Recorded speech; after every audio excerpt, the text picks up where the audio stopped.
Hello दोस्तों, welcome back to my new video. दोस्तों इस वीडियो में दोस्तों बताने वाला हूँ दोस्तों कि architecture requirement for implementation of multi programming operating system.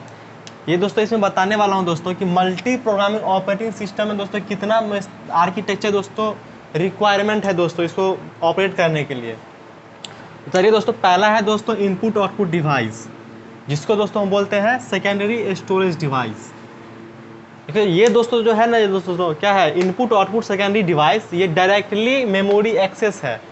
ये जो है दोस्तों डायरेक्ट मेमोरी को एक्सेस करेगा। जैसे मान लीजिए दोस्तों एग्जांपल में दोस्तों सीपीयू, मेमोरी और इनपुट आउटपुट डिवाइस में दोस्तों है कीबोर्ड और मॉनिटर।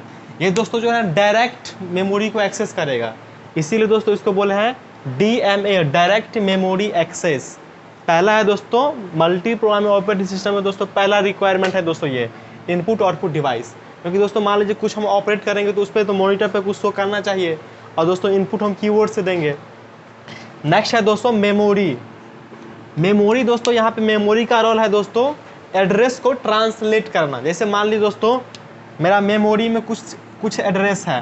जैसे मान लीजिए मेमोरी में क्या रहता है दोस्तों, इंस्ट्रक्शन एंड डेटा। इसका कुछ मान लीजिए दोस्तों एड्रेस रहता है, मेमोरी में कुछ एड्रेस है। इसको दोस्तों अगर हम इसको बोलते हैं दोस्तों हम एड्रेस बोलते हैं दोस्तों। और दोस्तों मेमोरी का काम क्या है, यहाँ पे जैसे मान लीजिए कोई यूज़र कुछ करेगा, मान लीजिए कुछ इंस्ट्रक्शन दिया, तो वो इस एड्रेस को दोस्तों ट्रांसलेट करके वो अपना भाषा में समझ लेगा कि दोस्तों इसका क्या मतलब है, कि डेटा लेना है कि इंस्ट्रक्शन लेना है। तो दोस्तों मेमोरी का दोस्तों यही काम है। और दोस्तों नेक्स्ट है दोस्तों सीपीयू। सीपीयू दोस्तों डुअल मोड ऑपरेशन पे दोस्तों काम करता है। पहला दोस्तों है कर्नल मोड, दूसरा है दोस्तों पहला है यूजर मोड, दूसरा है दोस्तों कर्नल मोड।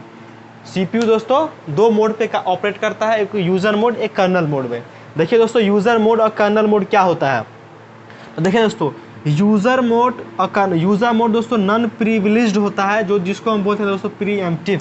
देखिए दोस्तों यूजर मोड ऑपरेशन में दोस्तों हम लोग प्रीएम्प्ट कर सकते हैं। जैसे मान लीजिए प्रीएम्प्ट मतलब दोस्तों जैसे मान लीजिए मेमोरी में दोस्तों जैसे मान लीजिए कुछ प्रोग्राम है और सीपीयू पे आया रन करने के लिए, जैसे मान लीजिए प्रोग्राम 1 आया सीपीयू पे रन करने के लिए, तो यूजर मोड में क्या होगा ना कि यहाँ से प्रीएम्प्ट हो सकता है, इसको फोर्सफुली हटाया जा सकता है। यूजर मोड में दोस्तों ये होगा कि मान लीजिए कोई मेरा प्रोग्राम आया सीपीयू पे रन करने के लिए, तो उसको हम फोर्सफुली हटा सकते हैं। इसी को दोस्तों बोलते हैं प्रीएम्प्टिव। दोस्तों प्रीएम्प्टिव कहाँ पे होगा, यूजर मोड में होगा। और कर्नल मोड में देखिए दोस्तों प्रिविलेज्ड होता है और नॉन प्रीएम्प्टिव होता है। और दोस्तों देखिए, और ये एटॉमिक भी होता है। देखिए दोस्तों इसका मतलब समझाते हैं दोस्तों।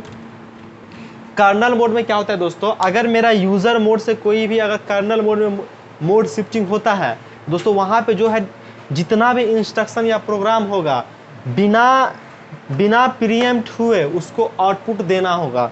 उसी को दोस्तों बोलते हैं कर्नल मोड। जैसे मान लीजिए दोस्तों यूजर मोड से अगर हम मोड शिफ्ट करते हैं, जैसे मान लीजिए मोड शिफ्ट किए कर्नल मोड में आया। कर्नल मोड में जितना भी प्रोग्राम है बिना प्रीएम्प्ट हुए, मतलब मान लीजिए प्रोग्राम 1 आया यहाँ पे सीपीयू पे, पूरा अपना काम कर लेगा, तभी जाकर दोस्तों वो फिर से कर्नल मोड से दोस्तों यूजर मोड में आएगा। देखिए दोस्तों वैसे यूजर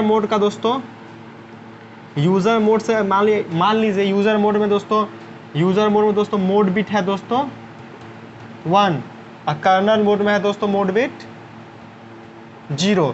जब दोस्तों यूजर मोड शिफ्टिंग करते हैं दोस्तों, जब यूजर मोड से कर्नल मोड में आता है दोस्तों, इसको मोड शिफ्ट कर देता है, इसको कर देता है 1। पहले 0 था, कर दिया 1। और जब कर्नल मोड से दोस्तों यूजर मोड में जाता है दोस्तों, मोड शिफ्ट कर देता है, उसको कर देता है 0। यही है दोस्तों मोड शिफ्टिंग। तो दोस्तों इस वीडियो में दोस्तों इतना ही। मिलते हैं दोस्तों नेक्स्ट वीडियो में, जो होगा दोस्तों मेरा सिस्टम कॉल में भी दोस्तों वो होगा ना दोस्तों। यहाँ पे देखिए दोस्तों ये कर्नल मोड है दोस्तों, ये सिस्टम में कॉल है एक तरह से। देखो दोस्तों अब सिस्टम कॉल में दोस्तों बताएंगे दोस्तों फॉर्क कॉल कैसे काम करता है। सिस्टम कॉल है दोस्तों ये फॉर्क दोस्तों, इसमें देखेंगे नेक्स्ट वीडियो में कि मेरा फॉर्क कॉलिंग कैसे वर्क करता है, पूरा दोस्तों अच्छा से एक्सप्लेन करेंगे। और दोस्तों 1-2 क्वेश्चन भी दोस्तों इस पर सॉल्व करेंगे गेट का। तो चलिए दोस्तों, मिलते हैं नेक्स्ट वीडियो में। तो इस वीडियो में इतना ही। Thank you.